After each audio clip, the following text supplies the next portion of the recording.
Americans, but of students across the board, across the campus, across Southern California, who have stood in solidarity with the struggle of the people of Iran. And so,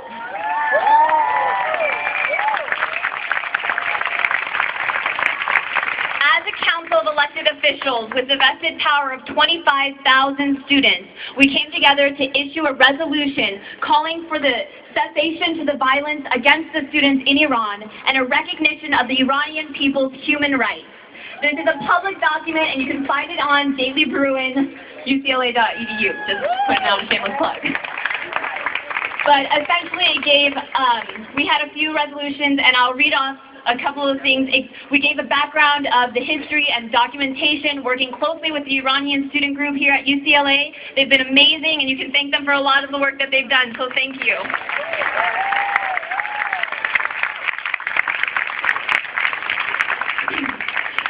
So, a few of the resolutions we called for is, let it be resolved that the Undergraduate Student Association Council of UCLA feels a responsibility to stand in solidarity with other students and faculty at Iranian universities that have been attacked, arrested, or harassed by the government currently in power.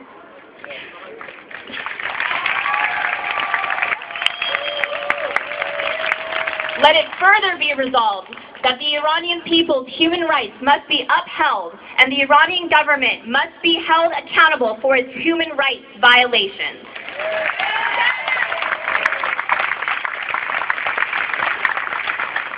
Let it further be resolved that the Undergraduate Student Association Council, as elected representatives of the undergraduate UCLA community, sounding a voice of moderation, calls for an immediate cessation of violence by the Iranian government on students and the greater Iranian population.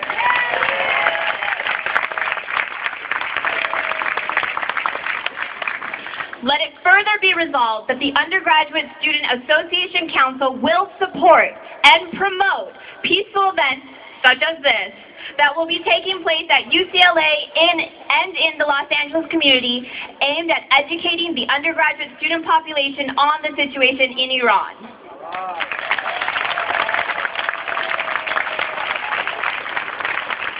And let it finally be resolved that a coalition of Iranian and non-Iranian students at UCLA recognize the gravity and the importance of the current situation in Iran. So on behalf of UCLA, the Undergraduate Student Association Council, we stand with you.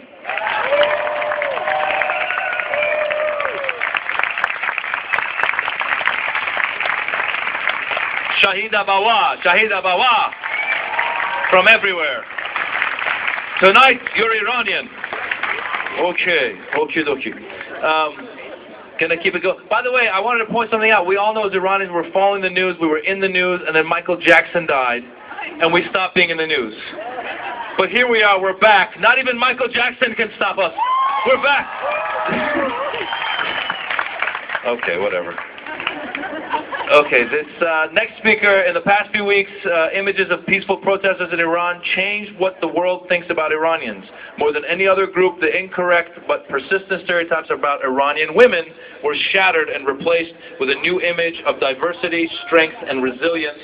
Here to say a few words about Iran's women's rights movements and its relation with what is happening in Iran, please welcome Roja Bandari.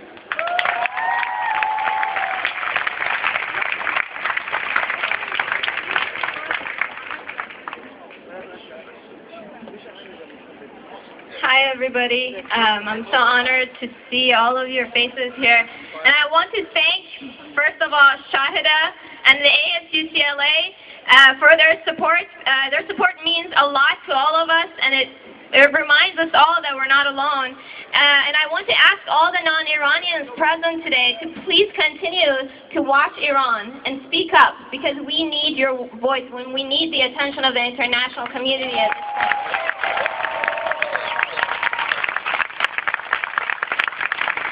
So I want to talk a little bit about women in Iran. We've seen a lot of videos and photos, and there's been a lot of talk about how Iranian women are part of the protests.